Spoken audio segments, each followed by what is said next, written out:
उनके लिए वो भगवान। किसी ने तो गोमाता में भगवान देख लिया, किसी ने कुत्ते में भी भगवान देख लिया, जीवे जीवे शिव, किसी ने चींटी में भगवान देख लिया, जीवे जीवे शिव स्वरूपम। लेकिन ये भी मानता हूं कि तार्किक रूप से अल्लाह सिद्ध नहीं हो सकता, तर्क वितर्क से नहीं सिद्ध हो सकता, और तर्क वितर्क से असिद्ध भी नहीं हो सकता। लेकिन जितना तर्क करोगे केवल अल्लाह की बेदबी करोगे, क्योंकि नास्तिक व्यक्ति क्वेश्चन पूछता जाएगा और फिर एक स्थिति आ जाएगी तुम सर्तन से जुदा के नारे लगाओगे, तो क्वेश्चन उठा ही क्यों रहे हो, तुम आओ मैं तर्क से सिद्ध करूंगा। एक तो ये नहीं करना चाहिए। अत के युद्ध में देखा ना, महाभारत के युद्ध में देखा, जिन्होंने कुकर्म किया उसको उसका दंड का पाप के भागी बने। और आज भी जिन लोगों ने कुकर्म किया, इमाम हुसैन को शहीद किया, आज भी दुनिया उन पर थूकती है। ईश्वर गॉड अल्लाह के किस कंसेप्ट पे हम बात करेंगे, क्योंकि यदि ईश्वर भगवान आप कहोगे तो भारत में गांव के पीपल के पेड़ के नीचे एक पत्थर रखा हुआ है, पूरे गांव के लोग उसी को भगवान मानते हैं। आप नर्मदा किनारे चले जाओ, मैं एक बूढ़ी माई से मिला, उनकी सुबह होती है नर्मदा मैया की जैसे, सोती रात सोते सोते नर्मदा मैया की जय कहती है, कहीं नर्मदा मैया ने ही मुझे पैदा किया है और इसी में मैं विलीन हो जाऊंगी और इसी में मैं अंतिम सांस लूंगी, तो बस नर्मदा मैया। उसके लिए भगवान क्या है? नर्मदा मैया है। तो बस अब वहाँ देसी में नर्मदा मैया कहते हैं। जावेद अख्तर साहब ने एक डिबेट की और डिबेट की दोनों तरफ इस्लामिक लोग थे। जावेद अख्तर भी इस्लामिक थे और मौलाना भी इस्लामिक थे, और बात किस पे हुई? ईश्वर पे। तो भाई इस्लाम में ईश्वर का क्या अर्थ है और ईश्वर क्या शब्द इस्लाम में लिखा है, कुरान में लिखा है, किस भाषा में लिखा है ईश्वर? ईश्वर तो शब्द हिंदी का शब्द है, हिंदी का शब्द।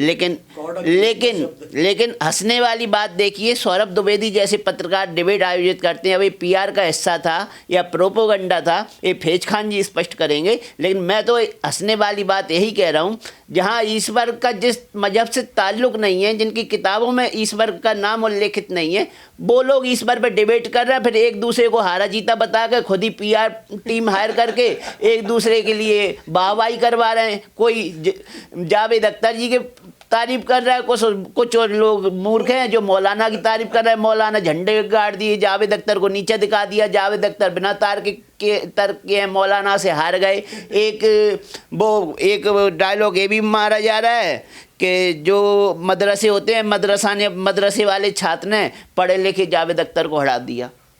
क्या कहेंगे कि उन्होंने सीधा मैसेज दे दिया, मदरसों में अच्छी शिक्षा मिल रही है, जावेद अख्तर मदरसे में नहीं पढ़े इसलिए हार गए वो डिबेट में।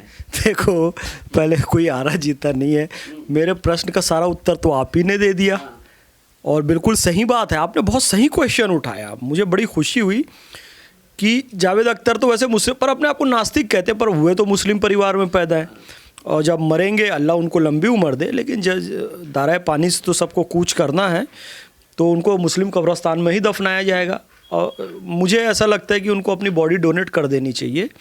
मैं जैसे मुस्लिम परिवार में पैदा हुआ, पर मैं आपके चैनल पे कह रहा हूँ, कई बार कह चुका हूँ कि मेरी स्वतः मृत्यु होती है तो भाई मेरी बॉडी मेडिकल कॉलेज में डोनेट कर दी जाए। आपकी तरह मेरी भी सोच है, मैंने ऑलरेडी बॉडी डोनेट कर रखी है एम्स में। Very good, I appreciate. और आज के यूथ को, हिंदुओं मुस्लिमों, यही सोच रखनी चाहिए भैया, तो मेडिकल पर्पज से काम आ जाए, या हमारी आँखें, हमारी किडनी, किसी को कोई शरीर काम आना चाहिए यार, है ना। तो हमारी तो ये सोच, शायद जावेद अख्तर साहब भी ऐसे ही करके जाएंगे।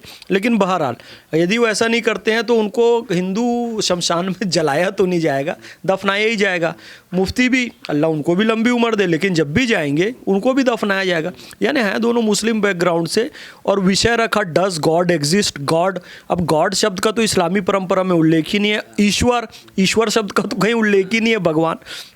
तो पहले तो ये क्लियर करना था कि भाई ईश्वर गॉड अल्लाह के किस कंसेप्ट पे हम बात करेंगे, क्योंकि यदि ईश्वर भगवान आप कहोगे तो भारत में गांव के पीपल के पेड़ के नीचे एक पत्थर रखा हुआ है, पूरे गांव के लोग उसी को भगवान मानते हैं।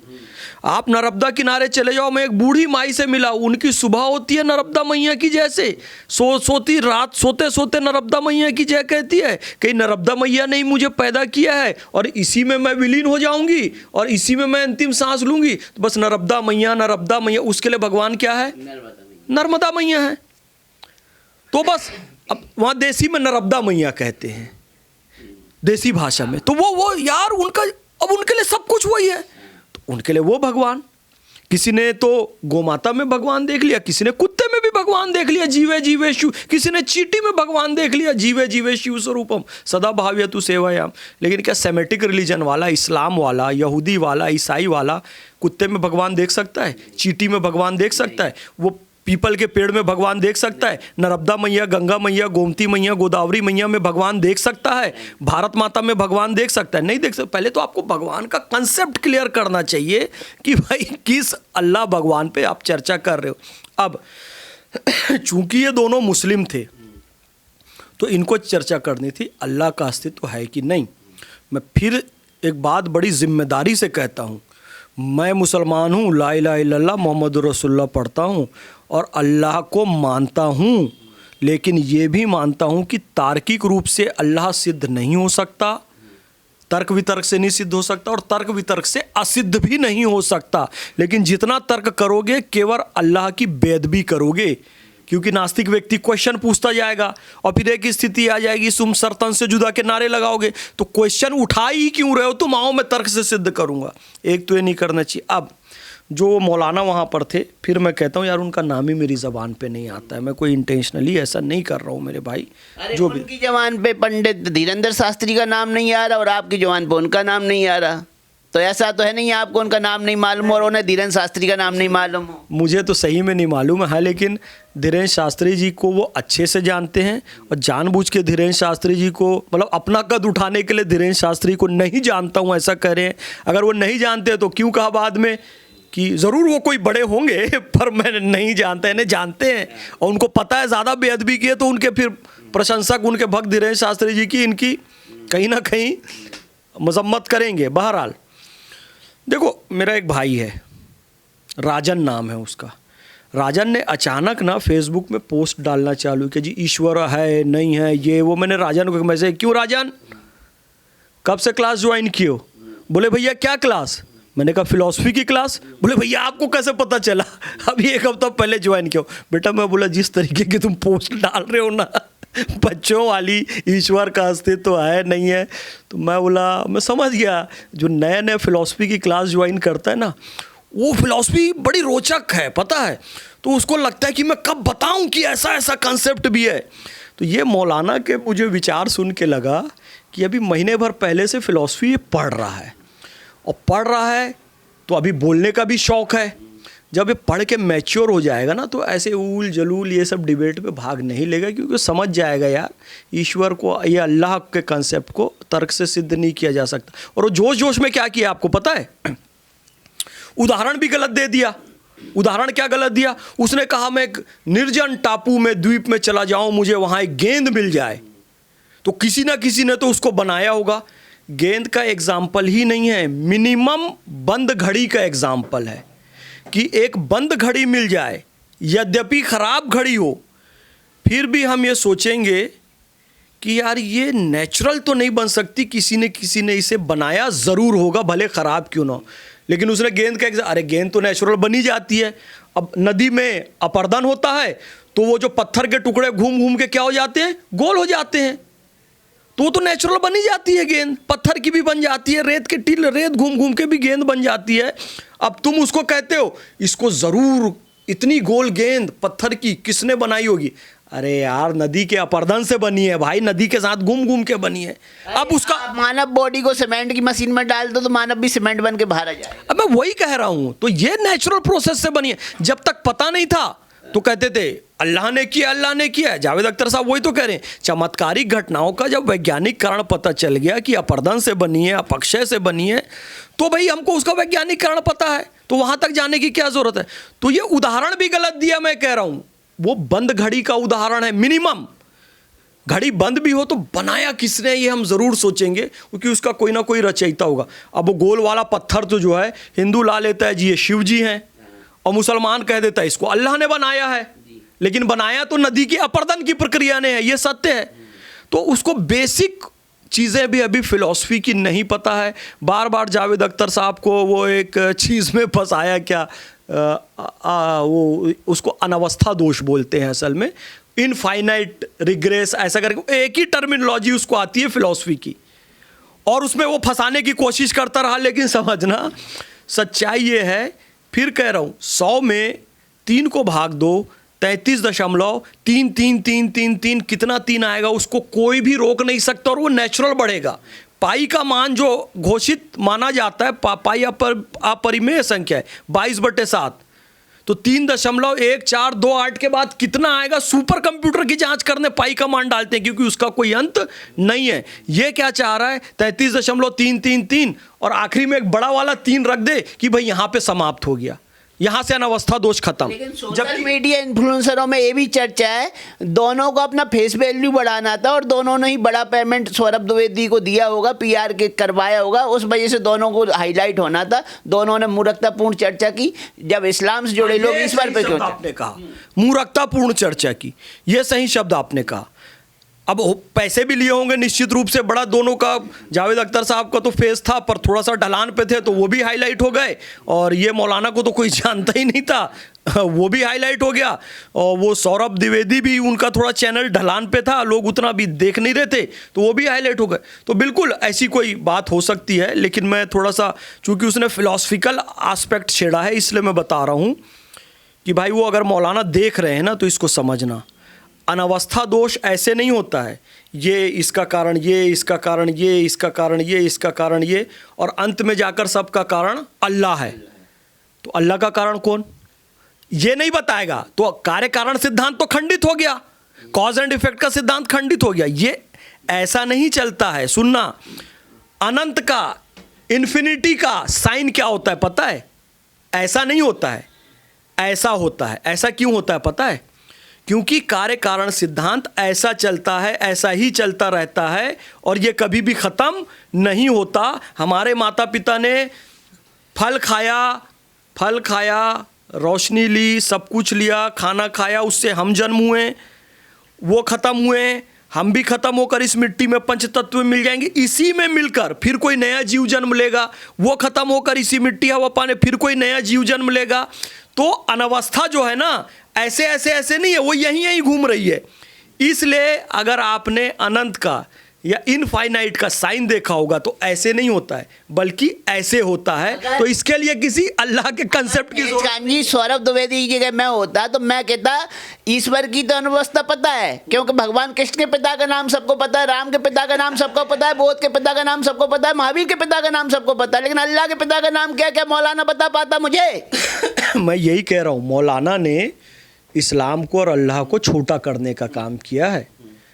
अल्लाह मैं मानता हूँ, पर केवल आस्था से मानता हूँ, तर्क से कभी सिद्ध नहीं करूँगा। उस मौलाना से भी गुजारिश करता हूँ, यदि तुम इस्लाम और अल्लाह की इज़्ज़त करते हो तो कभी भी उस पर बहस नहीं करना, उससे केवल अपमान होगा। केवल, कितना बड़ा अपमान हुआ यार।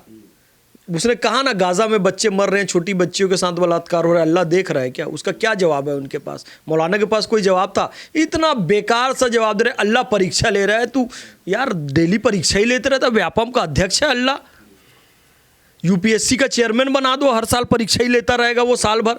मतलब ये गलत। मौलाना, लेकिन मौलाना गीता पढ़ी होती ना तो कभी ये शब्द नहीं बोलता कि गाजा में बच्चे मर रहे हैं और अल्लाह देख रहा है, क्योंकि महाभारत के युद्ध में तो हजारों लाखों लोग मारे गए और श्री कृष्ण ने स्वयं ईश्वर बन के रथ पे बैठ के वो समक तमाशा देखा, लेकिन वो क्या था? धर्म के विरुद्ध अधर्म खड़ा था और धर्म की लड़ाई अधर्म से थी। तो अधर्मियों का नाश सबको पता होता है, अधर्मियों का नाश हो रहा है तो सब मौन रहते हैं। हाँ, ये आपने बहुत गहरी बात बोल दी, ये आपने बहुत गहरी बात बोल दी। अब वो मौलाना समझ गया होगा, मुझे बोलने की ज़रूरत नहीं है कि भाई जो अधर्मी है उसका नाश हो रहा है। आपने हमास को अधर्मी कह दिया कि कैसे उन्होंने इजराइल वालों पर उन्होंने बड़े अत्याचार किए थे और वहाँ पर एक पार्टी चल रही थी, उनको मार डाला था, इजरायली बच्चों के साथ जुल्म किया था। तो यदि वो गीता पढ़ा होता ना तो उसको पता होता ये अल्लाह परीक्षा नहीं ले रहा है, ये कर्म सिद्धांत के तहत होता है। उन्होंने जो कर्म किए, कुकर्म, उसका बदला उनको झेलना पड़ रहा है, उनके बच्चों को झेलना।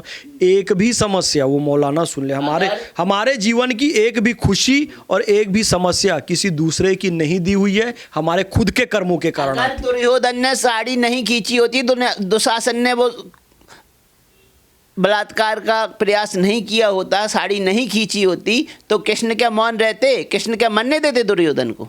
उसी तरीके से हमास ने यदि इजरायली बच्चों को नहीं मारा होता तो उनके यहाँ भी जुल्म नहीं होता। मतलब ये तो बदला है, ये तो जो है कर्म सिद्धांत है। ये कोई अल्लाह परीक्षा नहीं ले रहा है। कर्म सिद्धांत, हमारी जितनी खुशी और जितने गम हैं किसी दूसरे के दिए हुए नहीं है, हमारे ही कर्मों का फल है। तो गीता उसने पढ़ा नहीं है, हैं? तो उस कारण वो ऐसा कह रहा है, परीक्षा ले रहे अल्लाह। यार मतलब अल्लाह को कितना छोटा बना दिया तर्क से।